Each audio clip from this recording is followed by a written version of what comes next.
ராகுல் காந்தி கடும் அதிருப்தியடைந்ததாகவும் கூறப்படுகிறது.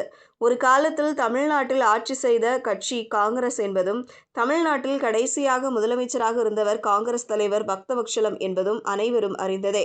1967ஆம் ஆண்டுக்கு பிறகு திமுக ஆட்சியை கைப்பற்றியதுடன், அதன் பின்னர் திமுக, அதிமுக மாறி மாறி ஆட்சியை பிடித்து வருகின்றன.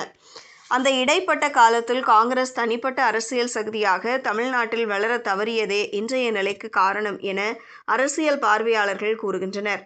கடந்த சில ஆண்டுகளில் தமிழகத்தில் பாஜக வளர்ந்த அளவுக்கு கூட காங்கிரஸ் வளரவில்லை என்பதும், உட்கட்சி பூசல்தான் காங்கிரசின் சரிவுக்கு முக்கிய காரணம் என்பதும் காங்கிரஸ் வட்டாரங்களே ஒப்புக்கொள்ளும் உண்மையாக உள்ளது. மாநில தலைமையில் இருந்து அடிமட்ட நிர்வாகம் வரை நீண்ட காலமாக நிலவி வரும் உட்கட்சி மோதல்களே கட்சியை பலவீனப்படுத்தி உள்ளதாக கூறப்படுகிறது.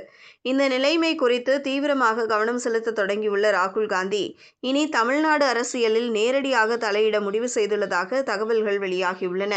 இளைஞர்களுக்கு வாய்ப்பளிக்க வேண்டும் என்ற நோக்கில் சுமார் 70 மாவட்ட தலைவர்களில் 60க்கும் மேற்பட்டோர் புதிய முகங்களாக தேர்வு செய்யப்பட்டுள்ளதாகவும் தகவல் வெளியாகியுள்ளது.